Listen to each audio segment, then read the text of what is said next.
ঘোড়ার গোস্ত খাওয়া কি জায়েজ? জি, ঘোড়ার গোস্ত খাওয়া জায়েজ। হাদিস বুখারী মুসলিম।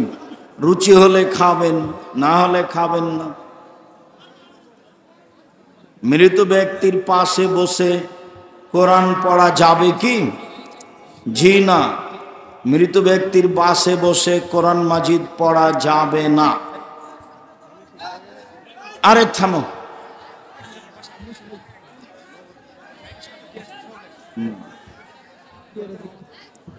আপনারা যারা বই পুস্তক নেবেন একবারে ডান দিক দিয়ে এসে পিছন দিক থেকে পাশ থেকে নেন, সামনে নয়। আর বই পুস্তক সবাকে নিয়ে যেতে হবে। না টাকা থাকলে একটা আলিতে সম্পত্রিকার সাথে নিয়ে যেতে হবে, তাহলে আমি বুঝতে পারবো আসলেই ভালোবাসা। না হলে এমনি মনে হয় তালে এসেছেন, এইটা নয়। ভালোবাসা মানার জন্য হতে হয়। মৃত ব্যক্তির পাশে বসে কোরআন পড়া যাবে কি? যাবে না। আল্লাহ নবী বললেন, লাক্কেন মাওতাকুম লা ইলাহা ইল্লাল্লাহ, জান যায় যায়, মরে মরে, এর পাশে তোমরা লা ইলাহা ইল্লাল্লাহ পড়ো। আর যে মারা গেছে তার জন্য কোরআন তেলাওয়াত নয়, তার জন্য দুইটা পথ।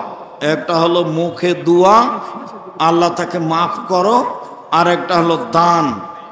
মানুষ মারা গেছে, তার দুইটা পথ, একটা হলো মুখে দোয়া আর একটা হলো দান। জর্দা দিয়ে পান খেলে সালাত কবুল হবে? জর্দা হারাম, জর্দা হারাম খাদ্য।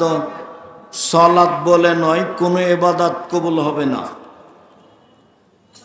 জান্নাতে প্রবেশ করার সময় সবাই 60 হাত লম্বা হয়ে প্রবেশ করবে কি? আল্লাহর নবী বলেছেন, সেই দিন সবারই মাপ হবে আদম আলাইহিস সালামের মাপের সমান। সেই হিসাবে 60 হাতই হয়।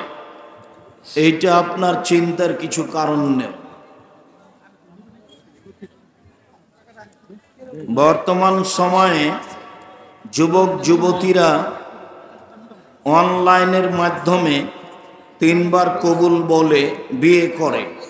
এদের উদ্দেশ্য কিছু বলেন।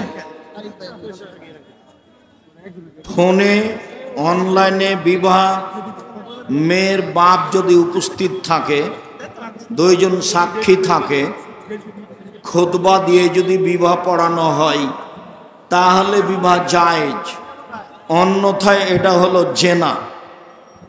যদি মেয়ের বাপ থাকে, খুতবা পড়ানো হয়, 2 জন সাক্ষী থাকে, তাহলে মোবাইলে বিবাহ জায়েজ।